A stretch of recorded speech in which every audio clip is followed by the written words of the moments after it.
অবশেষে স্বস্তি ফিরেছে মধ্যপ্রাচ্য তথা বিশ্বে। ৪০ দিন যুদ্ধের পর যুদ্ধবিরতিতে সম্মত হয়েছে ইরান যুক্তরাষ্ট্র। মার্কিন প্রেসিডেন্ট ডোনাল্ড ট্রাম্পের ইরান সভ্যতাকে পৃথিবী থেকে মুছে দেওয়ার আলটিমেটামের ডেডলাইনের আগে এই যুদ্ধবিরতি হলো। মধ্যস্থতাকারী পাকিস্তান। এই যুদ্ধবিরতিকে ইরান দেখছে নিজেদের বিজয় হিসেবে।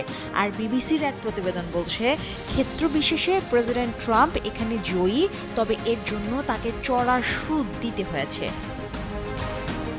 ২ সপ্তাহের যুদ্ধবিরতিতে এই অঞ্চল জুড়ে সাময়িক হলেও স্থিতিশীলতা বিরাজ করবে বলে আশা করছেন আন্তর্জাতিক রাজনীতিবিদরা। বসুন্ধরা টিস্যু, অশুদ্ধতার বিরুদ্ধে এক বিন্দুও ছাড় নয়। এই ২ সপ্তাহের জন্য তেহরান হরমুজ প্রণালী খুলে দিয়েছে। এই ঘোষণা আসার পরপরই ব্যারেল প্রতি তেলের দাম $১০০ নিচে নেমে এসেছে, অর্থাৎ স্বস্তি ফিরছে বিশ্ববাজারে। তবে এই যুদ্ধবিরতির পেছনে তেহরান বেঁধে দিয়েছে ১০টি শর্ত। সব শর্তই যুক্তরাষ্ট্রকে পূরণ করতে হবে বলে কঠোর অবস্থানে রয়েছে ইরান। শর্তগুলো হলো: ১. ইরান, লেবানন এবং ইয়েমেনে চলমান যুদ্ধ সম্পূর্ণরূপে বন্ধ করা। ২. ইরানের বিরুদ্ধে যুদ্ধ সম্পূর্ণ ও স্থায়ীভাবে বন্ধ করা, যার কোনো সময়সীমা থাকবে না। ৩. এই অঞ্চলের সকল সংঘাত সম্পূর্ণভাবে সমাপ্ত করা। ৪. হরমুজ প্রণালী পুনরায় খুলে দেয়া। ৫. হরমুজ প্রণালীতে নৌ চলাচলের স্বাধীনতা ও নিরাপত্তা নিশ্চিত করতে একটি প্রোটোকল ও শর্তাবলী প্রণয়ন করা। ৬.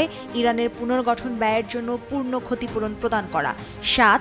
ইরানের ওপর আরোপিত সকল নিষেধাজ্ঞা সম্পূর্ণরূপে প্রত্যাহারের প্রতিশ্রুতি প্রদান করা। ৮. যুক্তরাষ্ট্রে আটকানো ইরানের অর্থ ও জব্দকৃত সম্পদ মুক্ত করা। ৯. ইরান সম্পূর্ণরূপে অঙ্গীকার করে যে তারা কোনো ধরনের পারমাণবিক অস্ত্র অর্জনের চেষ্টা করবে না। এবং ১০. উপরোক্ত শর্তসমূহ অনুমোদিত হওয়ার সাথে সাথেই সকল ফ্রন্টে অবিলম্বে যুদ্ধবিরতি কার্যকর হবে। এ প্রসঙ্গে প্রেসিডেন্ট ট্রাম্প বলেছেন, এই শর্তগুলো বাস্তবায়নযোগ্য।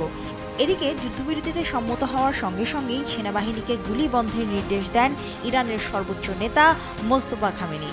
তিনি এও বলেন, শত্রুপক্ষ যদি বিন্দু পরিমাণ ভুল করে তবে সর্বশক্তি নিয়ে যুদ্ধের ময়দানে নামতে সময় নষ্ট করবে না ইরান। অন্যদিকে সিএনএনের এক প্রতিবেদন অনুযায়ী যুক্তরাষ্ট্রের এমন পদক্ষেপে না চাইতেও সায় দেবে ইসরায়েল। ইরান যুক্তরাষ্ট্র যুদ্ধে সামরিক সক্ষমতার দিক থেকে ওয়াশিংটনের সঙ্গে তেহরানের তুলনা চলে না।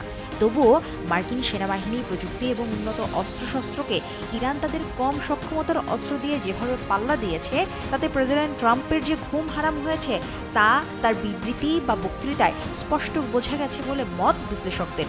এই একপাক্ষিক ও মার্কিন প্রেসিডেন্টের গোয়ারতুমির কারণে বিশ্বের কাছে গ্রহণযোগ্যতা হারিয়েছে যুক্তরাষ্ট্র। Mushrifa Nusat, the Daily San.